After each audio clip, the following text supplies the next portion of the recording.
Kia ora, I'm Stu. Hey, I'm Jax. And today we're going to be talking about nature's everlasting compost. Biochar. Okay, how we got on to biochar? Well, we saw an article a wee while ago and it talked about the Amazonian forest. And in the forest they're using a technology called LiDAR, and they're finding hidden civilizations, cities, from the early days before Europeans. Anyway, the archaeologists went and started excavating these cities and they found a really black soil called terra preta.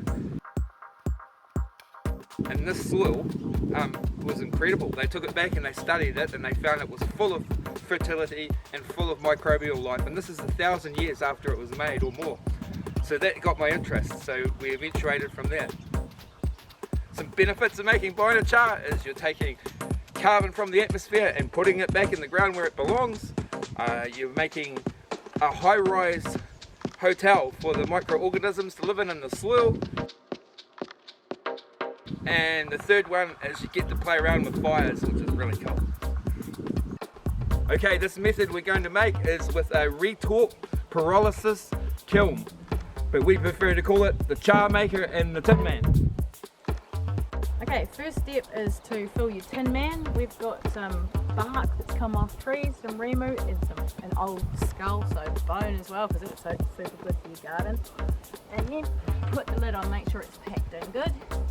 Big thanks to Chad, our buddy, who whenever we have crazy ideas, he makes it happen and builds what we want, so thanks Chad.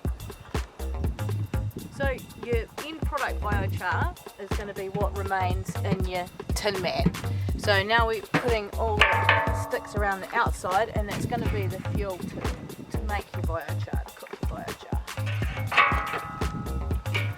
Okay, we've got a kiln full. And here we've got some paper and some dry pine cones. Our tin man's buried in the bottom. So now it's time to light her up. Get some fire on the... Always burn from the top down, don't try and light it at the bottom. Okay, now we've got that going. We'll put the top of our kiln on.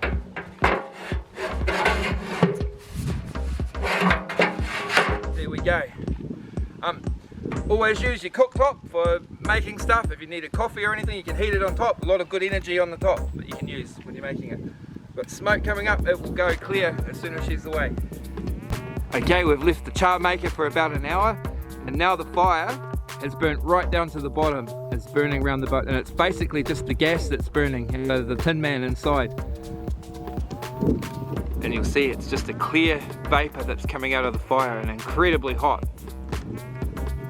Okay, we're back about an hour and a half after we've lit up, and we'll have a look and see how our biochar's looking.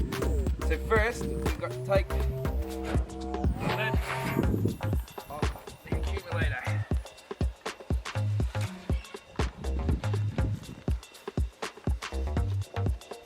And this is what we've got. We'll have to take the ash off the top. Everything's burnt down real good. We'll,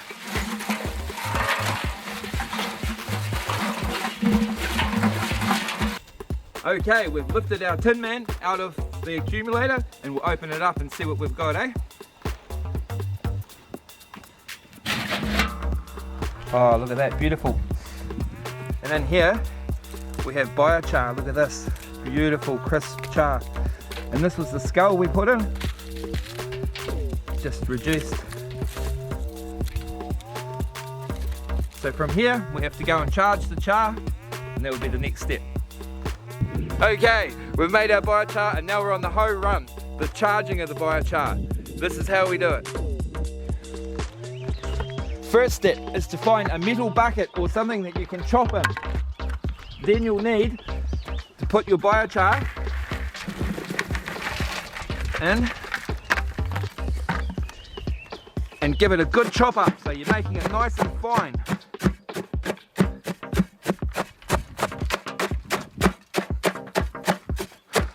Like so. The next thing I add to the biochar, once you've chopped up and got it nice and fine, is I have some dolomite lime and I have some blood and bone. So we put that in and give it a good mix around with your shovel. And then the final ingredient, which is really important, is good compost. This compost is from our worm farm and it's full of microbial life. So we add that in.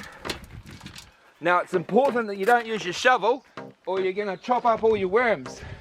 So for here, you get a fork and give it a good turnaround, a good mix up,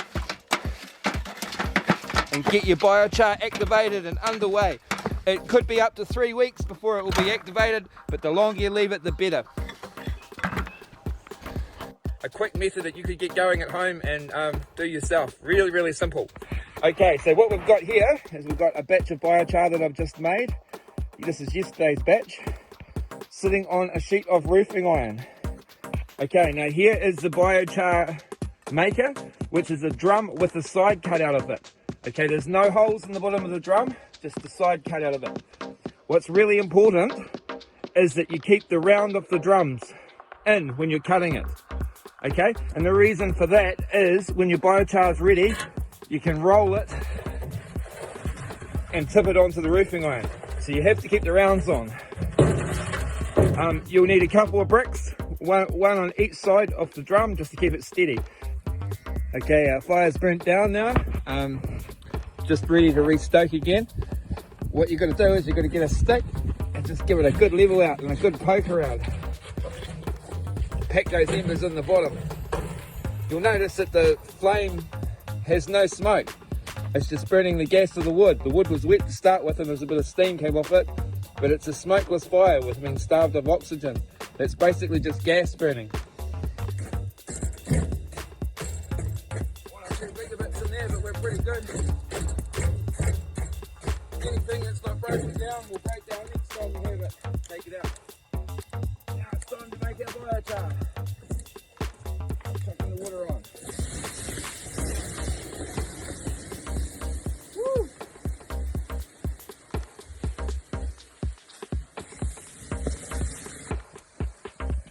Leave the water in the bottom and then drain it in the morning, but that's our biochar. Look at that, beautiful. All ready to go. You're extracting it is to have a collection of the water that's run off it. It's really good fertilizer as well. You can use it in your liquid fertilizers and stuff, so don't waste it. So right, I better get into it. So we take a biochar and we tip it like so. There's a black gold coming out the bottom. It's got like particle biochar in it. Okay, we did a trial. I planted some garlic at the same time. This garlic here was planted in biochar that had been broken down for 3 weeks. And it's going well. You can see the roots in it. It's doing real good. This biochar was used basically straight after we made it and put in the soil. And you can see how the nitrogen's been sucked out of the plant. The roots are all good, but the plant's really struggling with it because it was used too fresh. So very important that you always add compost to your biochar and use it. So to wrap it up, thank you very much for watching and I hope you gained something from it. Thank you to all the new people that have followed us or subscribed. I really appreciate it. There's a saying in the biochar, even badly made biochar is good biochar, so you can't go wrong. So get out there and give it a go, you'll love it. See you next video.